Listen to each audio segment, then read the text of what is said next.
how many sprites has he got down here? That's crazy.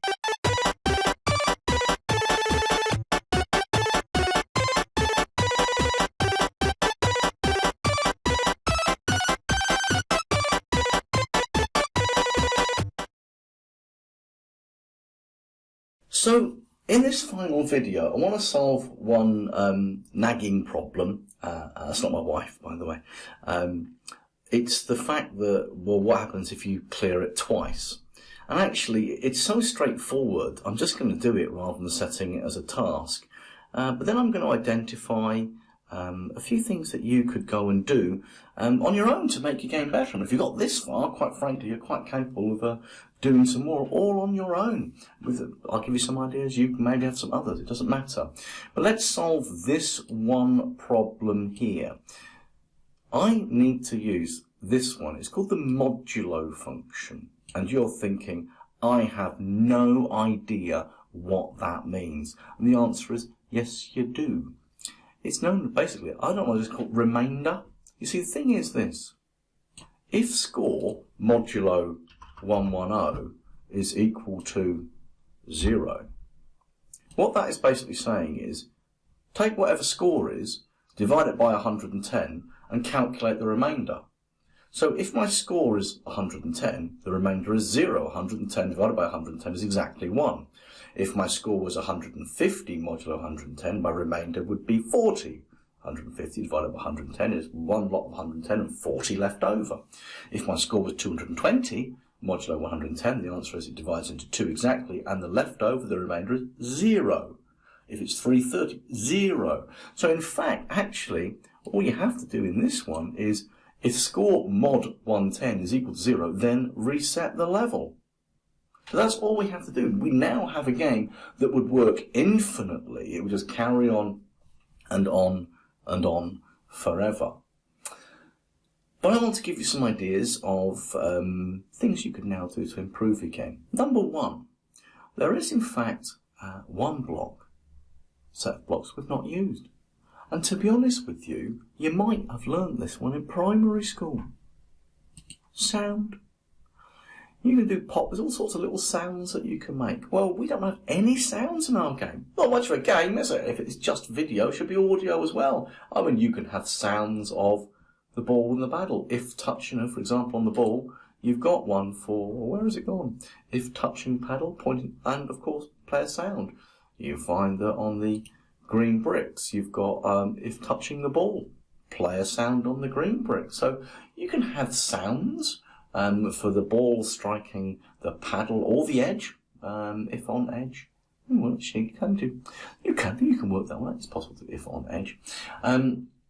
Play a sound can do that. So some other suggestions. Maybe you could have a ball speed that varies. For example, I've set my ball speed to move 10 steps. Well, maybe you could work it out so that the ball starts at, I don't know, at move ball speed steps, because you make a variable called ball speed. And if it hits a green block, the ball speed goes to, say, 4. And if it hits a yellow block, it goes to 5. And if it's an orange block, the ball speed becomes 9. And if it's a red block, 15, to make it crazy hard. So the ball would change speed depending on which block it strikes. That's a possibility. Maybe you could have some special blocks. Maybe you have a purple block that you put someone up there.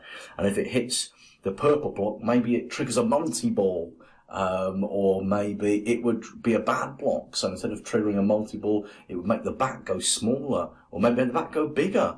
Up to you. Maybe you can change the brick patterns. At the end of the day, I have one brick pattern at the moment, which is this for define green brick. But I could have another type of brick pattern, and maybe I could have define green brick 2, and maybe when you set up a level, I don't know, it randomly chooses one of the brick patterns, so they wouldn't always start like that. Maybe it would start differently, but if you do that, you need, oh gosh, you still need to make sure you've got the same number of bricks. It has to be 11 green bricks, otherwise your modulo is not going to work. Maybe actually that's not a great idea, but it's up to you. This is the point where, put your own spin on it. An interesting thing that you could do is this. Okay, so the interesting thing you can do, of course, is that you can go to Scratch, and on Scratch, I mean, if you want to sign in or join, I don't know how you're doing things, it's totally up to you, but one thing we can do is that we can search Scratch for other people's versions of Breakout. So what you might want to do is, and some of these are rubbish, by the way. So look at that one, look at that there. He's got the same idea, but look, all his bricks are different things. But if you click on it, let's just look at a rubbish one for a moment, because this will prove a point about how much better yours is. You can look inside people's projects. You can probably work out, look at that. He's got different, how many sprites has he got down here? That's crazy. He did each block as a different thing. That's crazy. Never mind. But you could play his game, and maybe. Oh no, that's terrible, isn't it? I wonder if we're going to. Anyway, the whole point is you can play people's games, and you might take inspiration for something they've done in their game. I don't think we'll take much inspiration from this one. Oh, he's got noise. Oh, it's driving me bananas, that one. But the whole point being, oh, we're still doing it. Oh, goodness me, stop. Stop. There's all sorts. There's some real classy ones in here, like this one. Is coded completely differently to yours. And that's fine. But you're thinking, wow, what's going on here? Look, that's no deal. He's put a little intro sequence with a fade in there. Wow. And his bricks don't disappear. Oh my god, what is going on? That's terrible. Flashing one. Wow, but and look at that. That's clever. It's using something called overlays. But he's got his scores and stuff down the bottom. But you might just play a few and you might go, oh, that's a really good idea.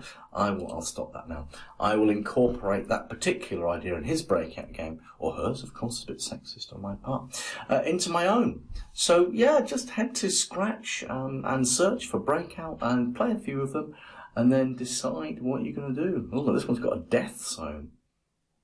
Bit grim. That's just because he put that down there as a hidden thing. We did. If it's less than -160, then another one, death zone. I don't know, maybe something else. Oh, I don't want to play it anymore. A death zone. Oof, I'm not sure that's appropriate. Anyway, lots of different ideas for you to think about.